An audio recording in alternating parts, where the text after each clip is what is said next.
The courtroom was silent, save for the scratch of pens against paper and the occasional cough breaking the stillness. Judge Thomas Reed, a man known for his stern demeanor and unyielding adherence to the letter of the law, presided over the case with his usual cold efficiency. His piercing gaze swept over the room, his gavel poised like the blade of justice ready to fall.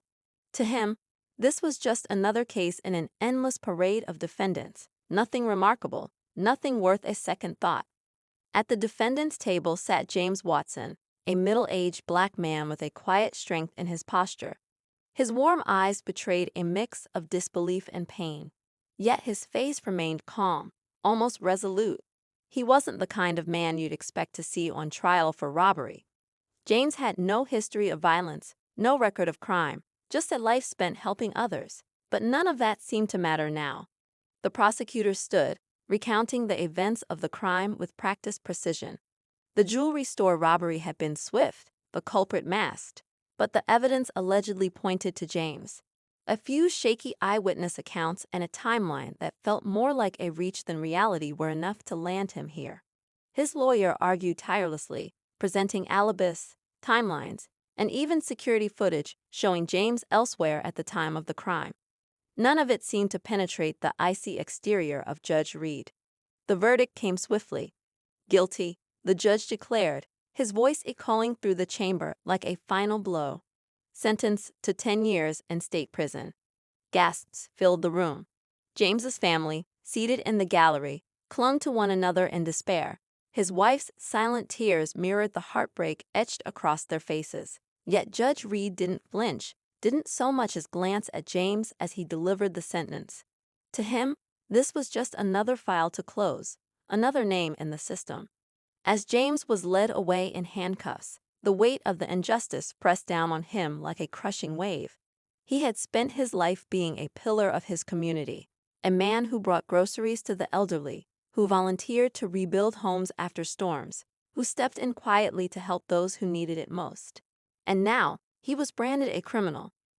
What the judge and the courtroom didn't know, what no one had pieced together yet, was the truth about who James really was.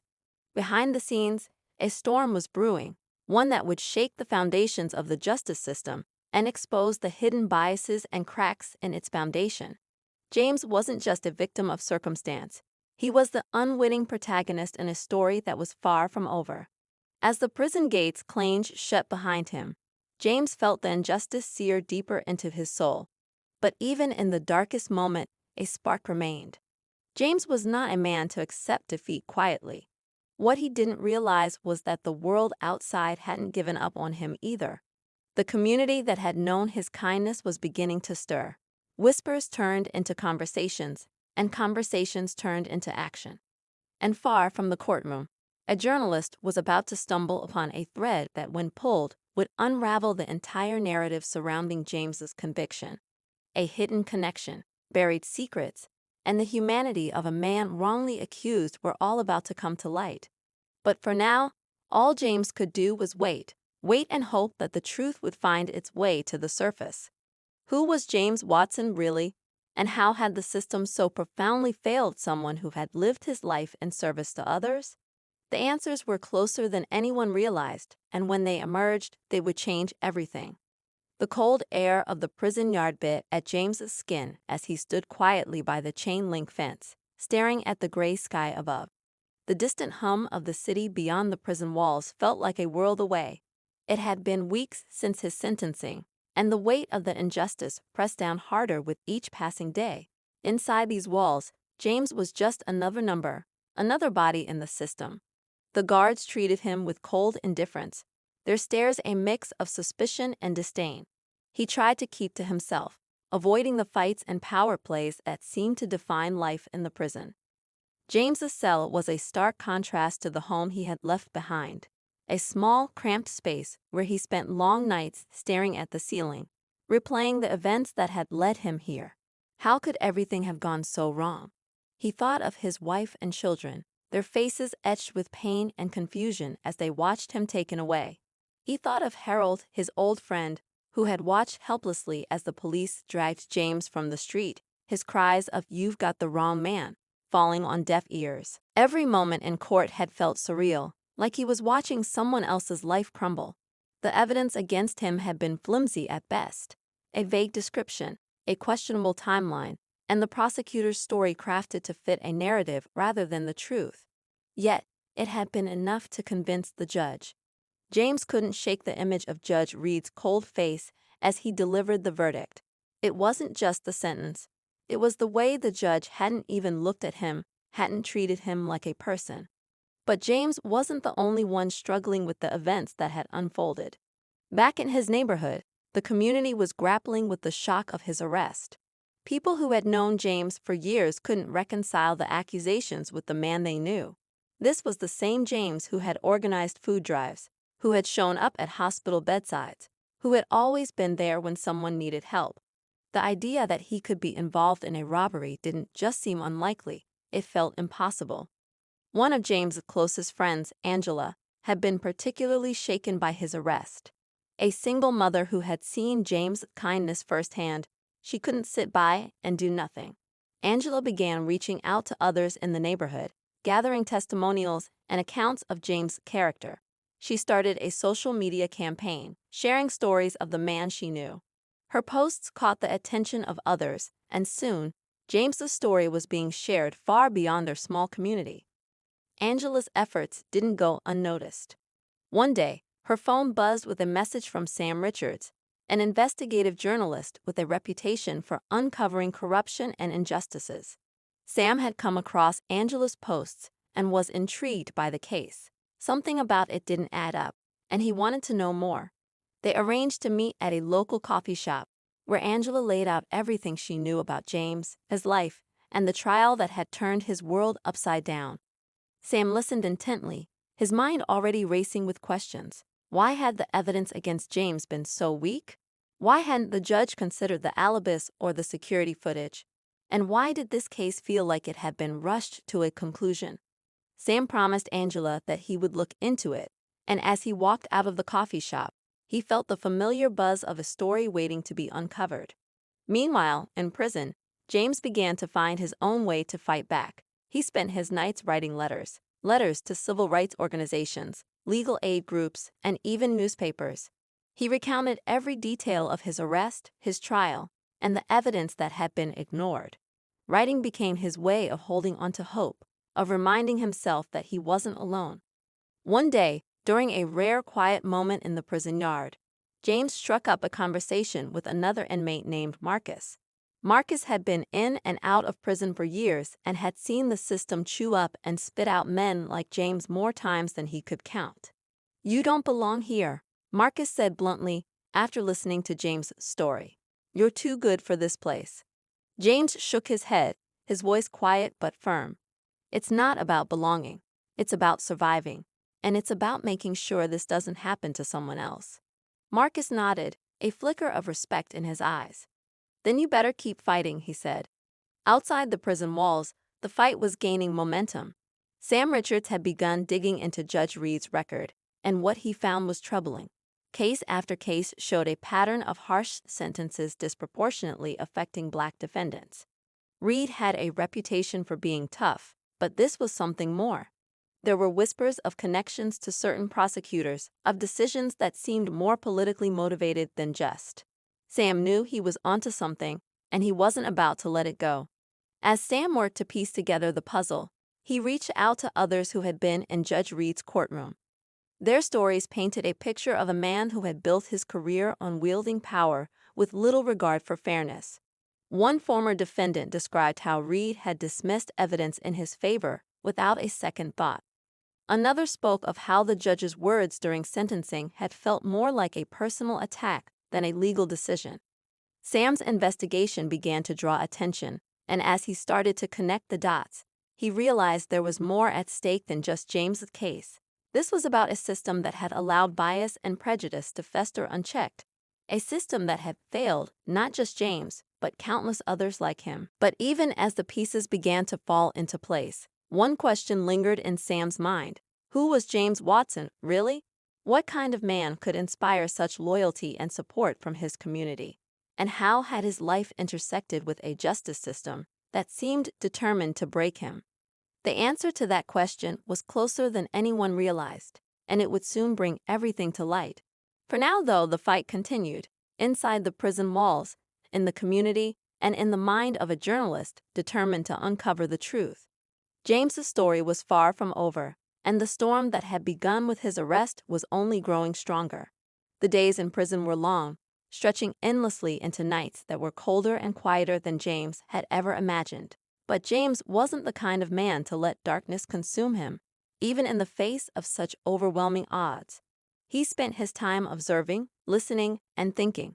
Every interaction, every whispered conversation in the yard, and every note of tension in the guards' voices told him something about this place. He kept to himself, but people noticed him. His calmness was disarming, even to those hardened by years behind bars. One morning, James sat on a metal bench in the yard, flipping through an old, tattered book he had borrowed from the library. The quiet didn't last long. A group of inmates approached, their shadows falling across the pages. James looked up to see Marcus at the front, flanked by two men who looked like they rarely needed to speak to make a point. Marcus tilted his head, studying James for a moment before speaking. "You're too quiet, Watson. Makes people wonder what's going on in your head." James closed the book calmly and met Marcus's gaze. "I'm just thinking about how to get out of here," he said simply. The honesty caught Marcus off guard. His laugh was more of a bark, sharp and loud. "Well, you've got guts. I'll give you that." He nodded and walked away, leaving James with a strange sense that something had shifted. Inside the prison, James' reputation started to grow. He wasn't loud or aggressive, but there was a quiet strength about him that people couldn't ignore. Even the guards, who often tried to provoke him, seemed to lose interest when James didn't react the way they expected. But while James focused on staying grounded, the world outside the prison walls was starting to stir. Angela had become a force to be reckoned with. Her campaign for James was no longer just a neighborhood effort. It had grown into something much bigger. People from other towns, cities, and even states were sharing her posts and using the hashtag Justice for James. Strangers reached out, offering support, resources, and stories of their own experiences with injustice. Angela was overwhelmed, but she refused to stop. She knew James would do the same for her. Meanwhile, Sam Richards was digging deeper than he ever had before. His research into Judge Reed uncovered a web of connections that painted a damning picture. There were old photos of the judge at events hosted by high-profile prosecutors, documents suggesting campaign donations from questionable sources, and testimonies from former clerks who described Reed as a man obsessed with maintaining control. One discovery, however, stood out above the rest. Sam found a case from years ago eerily similar to James's. A young man, accused of a crime he didn't commit, had been sentenced by Judge Reed despite significant evidence of his innocence. The man had served 5 years before new evidence led to his release. The case had caused a small stir at the time, but it had been buried quickly. Sam couldn't help but wonder how many more stories like this were out there. Sam's determination to uncover the truth was matched only by his frustration. Every time he got close to a breakthrough, another roadblock appeared: records that had been misplaced, officials who refused to comment, and even subtle threats from people who wanted him to drop the story. But Sam wasn't the kind of journalist who backed down easily. He knew this wasn't just about James. This was about exposing a system that had allowed injustice to thrive. In the prison, James received his first letter from Angela.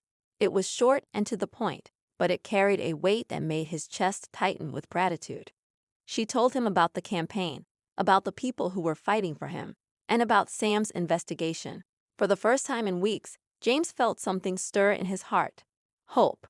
He wrote back, thanking Angela for everything she was doing and asking her to tell the community that he hadn't given up. He also included a message for Sam: keep digging. The truth is out there, and it's bigger than me. Angela shared the letter with Sam, who felt a renewed sense of purpose. He wasn't just chasing a story anymore. He was fighting for a man who had been wronged in ways most people couldn't imagine. As Sam continued his investigation, he began to uncover a darker side of Judge Reed's career. There were whispers of backroom deals, cases where evidence had mysteriously disappeared, and connections to powerful figures who seemed to operate above the law. The deeper Sam went, the more he realized that this wasn't just about one judge or one case. This was about a culture of corruption that had been allowed to fester for decades. Back in the prison, James found himself drawn into an unexpected alliance with Marcus. The older inmate had a way of seeing through people, and he had decided that James was worth protecting. "You're not like the rest of us," Marcus said one day, leaning against the wall of the yard. "You got a reason to fight, and I respect that. So if anyone gives you trouble, they'll have to answer to me." James didn't know what to say. He wasn't used to accepting help, but he nodded in gratitude.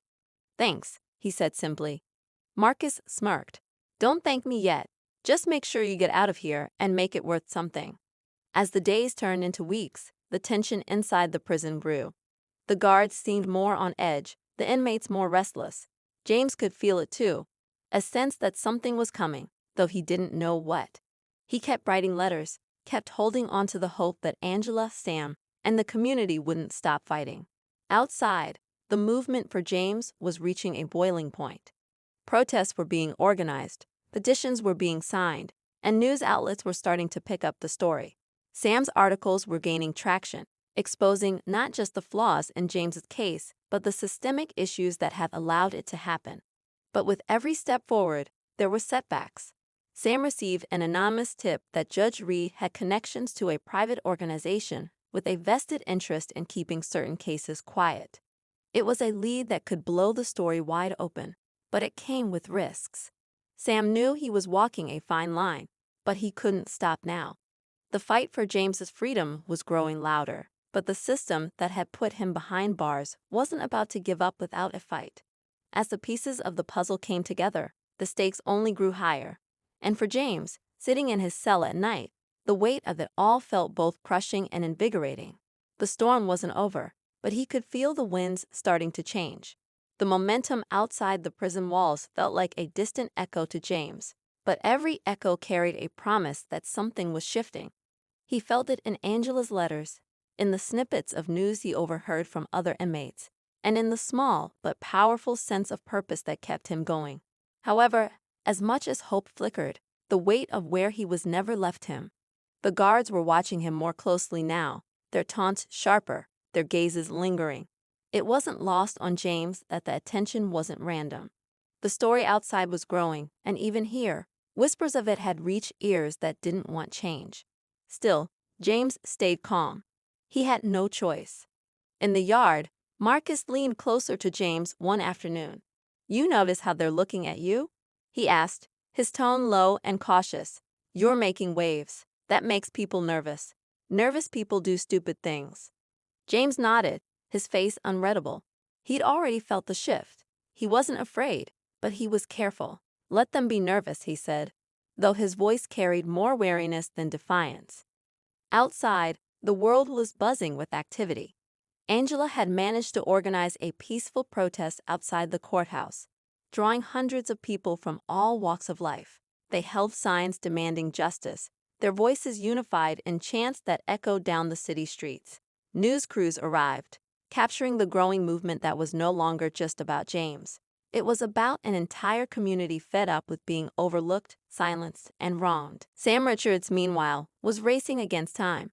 He had uncovered what felt like the final pieces of the puzzle: financial records, emails, and testimonies that painted a clear picture of corruption and bias in Judge Reed's courtroom.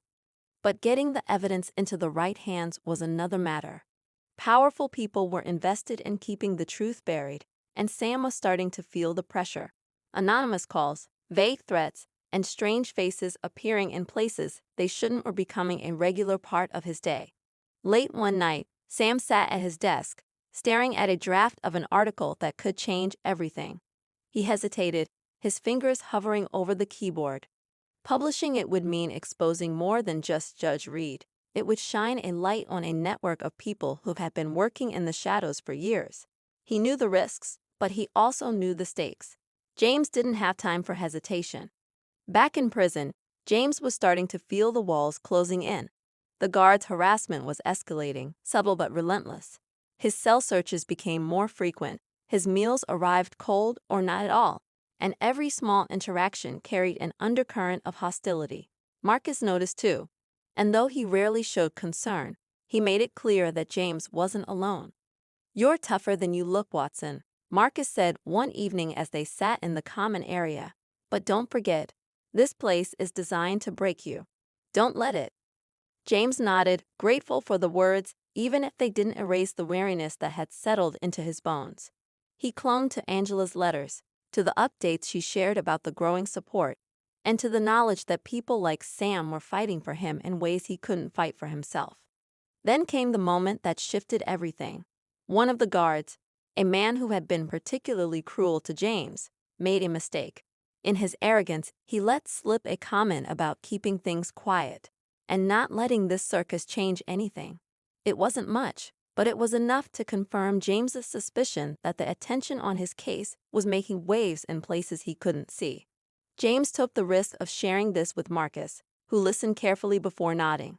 "It means they're scared," Marcus said. "That's good. Scared people make mistakes." Outside, Sam's article finally went live, and the impact was immediate. The details were damning. Years of biased rulings, questionable connections, and a pattern of decisions that disproportionately affected marginalized communities. The story spread like wildfire, sparking outrage and calls for accountability. Judge Reed's name became synonymous with corruption, and the pressure on the legal system to act was mounting. Angela, meanwhile, was relentless. She had organized a candlelight vigil for James, drawing an even larger crowd than before. The sight of so many people standing together, holding lights in the darkness, sent a powerful message: they weren't going anywhere until justice was served. Inside the prison, James could feel the shift even before he heard about the article or the vigil. The guards were quieter, their hostility tempered by something else: uncertainty. James didn't know what was happening outside, but he knew it was big. He held onto that thought as tightly as he could. The next day, a new guard approached James in the yard. Unlike the others, this man didn't bark orders or throw insults. Instead, he handed James a folded piece of paper and walked away without a word. James unfolded it slowly, his heart pounding. The note was short, written in Angela's familiar handwriting. "Hold on. Everything is about to change." James stared at the words, his mind racing.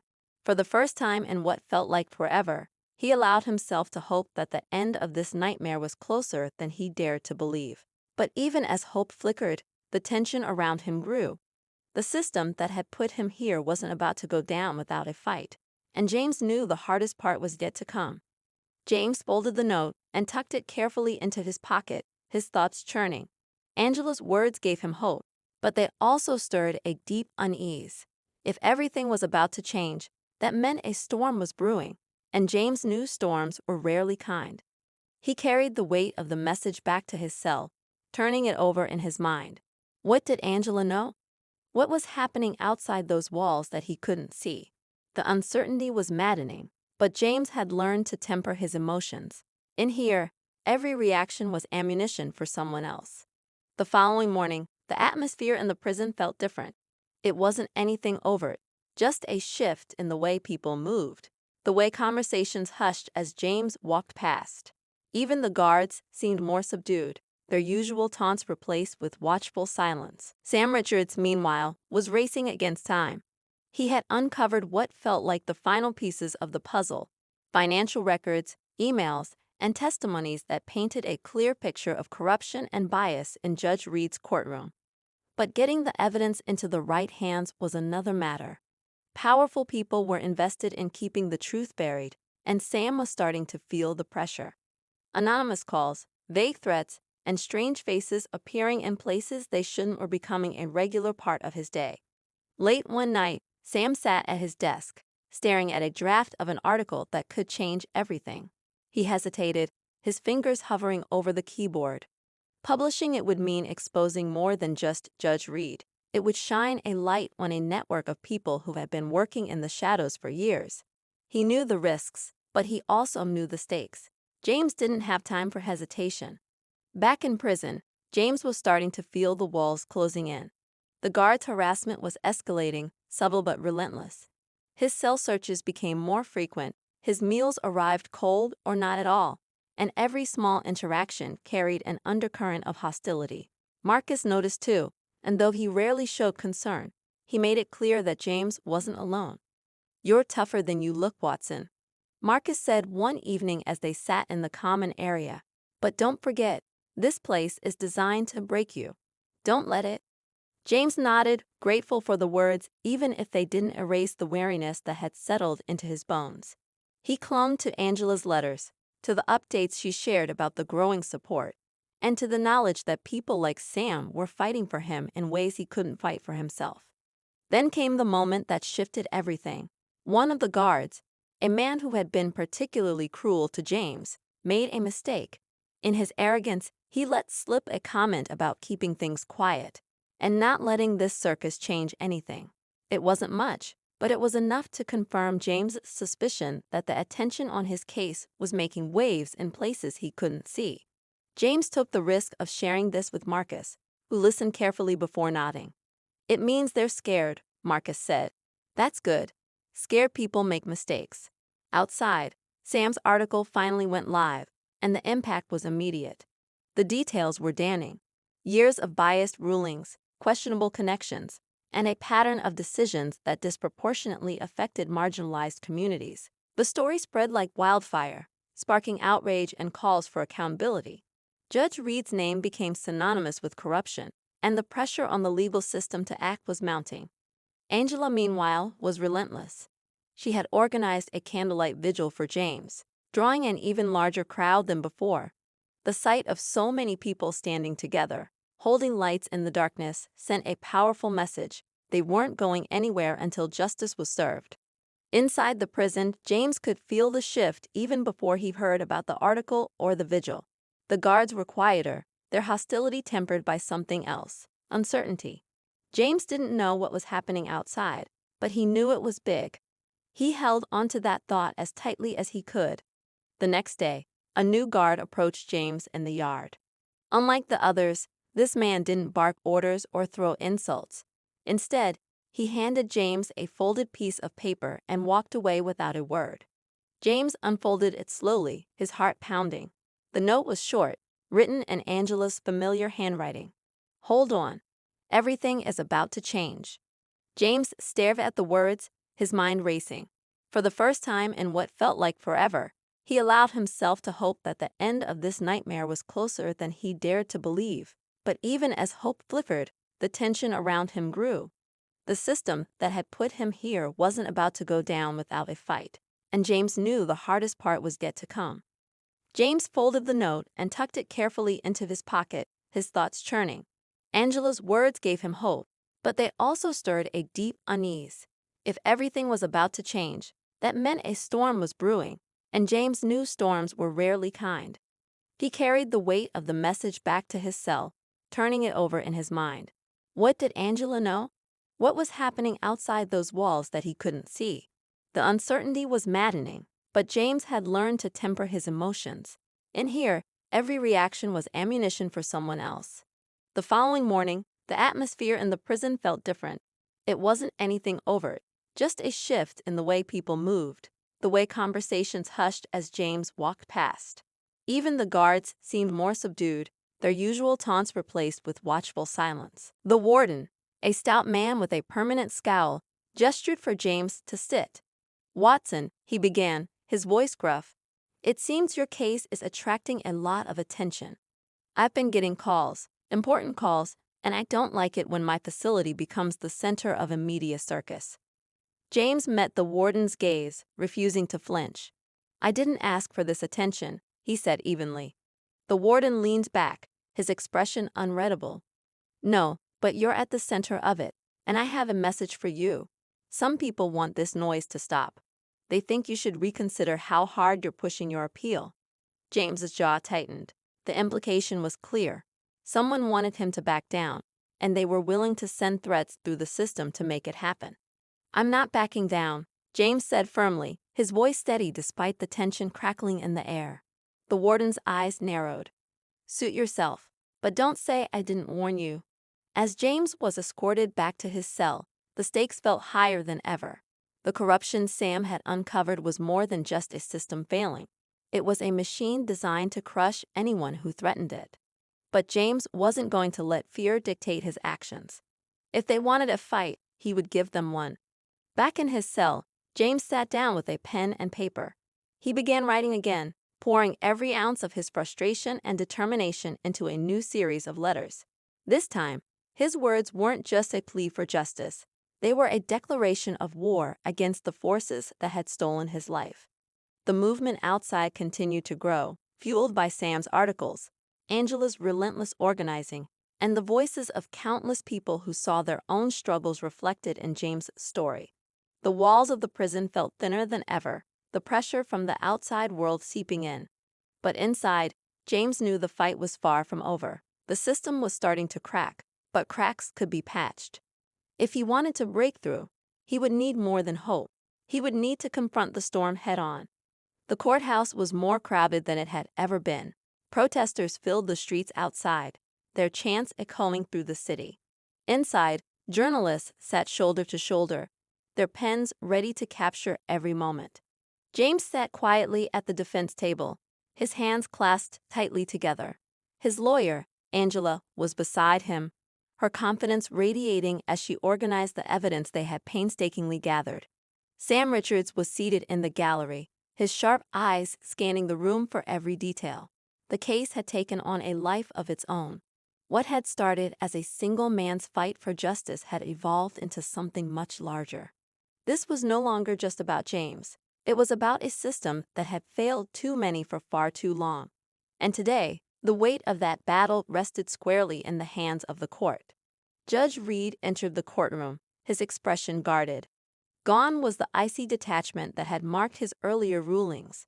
Now there was a faint tremor in his demeanor, as if the cracks in his authority had grown deeper under the pressure of public scrutiny. The hearing began with Angela presenting the new evidence, a powerful collection of documents, testimony, and records. She laid out the timeline with precision, showing how James couldn't have committed the robbery. Witnesses were called to the stand, their voices steady as they recounted the truth. James had been helping his friend, Harold, during the crime. But the real bombshell came when Angela introduced Sam's findings. A projector displayed financial records linking Judge Reed to the prosecutor in James' original trial. The courtroom fell silent as Angela explained how their underhanded deals had compromised case after case, leading to countless wrongful convictions. The crowd murmured in disbelief, and even Judge Reed couldn't hide his discomfort. When Sam was called to testify about his investigation, he spoke with the kind of clarity and conviction that left no room for doubt. He described the patterns he had uncovered, detailing how Reed's rulings had disproportionately targeted people of color and how the system had conspired to silence those who dared to challenge it. The tension in the room was palpable as the evidence mounted. It felt like the truth was finally breaking through, like justice was within reach. But just as Angela began her closing argument, the unexpected happened. The door to the courtroom swung open, and a man walked in. He was tall, with a weathered face and piercing eyes. He carried a briefcase, which he set down with deliberate care as he approached the judge's bench. The room went still as everyone turned to look at him. "I'm sorry to interrupt," the man said, his voice calm but firm. "But I have information that will change everything." The judge looked at him skeptically. "And who are you?" The man reached into his briefcase and pulled out a folder. "My name is Victor Hayes. I'm a former investigator with the state, and I have documents that prove Judge Reed and the prosecutor aren't just corrupt. They're part of a network profiting from these convictions." Gasps rippled through the room as Victor handed the folder to Angela. She flipped through the pages, her eyes widening with each one.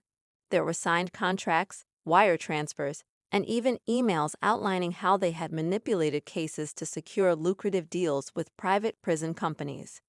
Angela wasted no time presenting the new evidence, and the courtroom erupted. Judge Reed's face turned pale as the weight of his actions came crashing down around him. The prosecution was stunned into silence, and even the spectators could barely believe what they were witnessing. The judge had no choice but to call for an immediate recess. When the court reconvened, the energy in the room was electric. Angela stood, her voice steady but charged with emotion, as she delivered her final plea. Today, we've seen the lengths to which a broken system will go to protect itself. But we've also seen the power of truth and resilience. James Watson is an innocent man, and this court has the opportunity to right a profound wrong, not just for him, but for everyone who has ever been silenced by injustice. The judge presiding over the case took a long moment before speaking. When he finally did, his voice was firm. Given the overwhelming evidence presented today, this court has no choice but to overturn James Watson's conviction. Furthermore, I am ordering an immediate investigation into the conduct of Judge Reed and the prosecution involved in this case. The courtroom erupted in applause and cheers. James sat in stunned silence, tears streaming down his face as Angela squeezed his shoulder. For the first time in what felt like forever, hope filled the room. As James walked out of the courthouse, the crowd outside surged toward him, their cheers deafening. He stopped on the steps, looking out at the sea of faces. He raised his hand for quiet, and the noise subsided. "This victory isn't just mine," he said, his voice steady despite the emotion threatening to overwhelm him. "It belongs to everyone who has ever fought against a system designed to break them. It belongs to every person who refused to be silenced. This is just the beginning."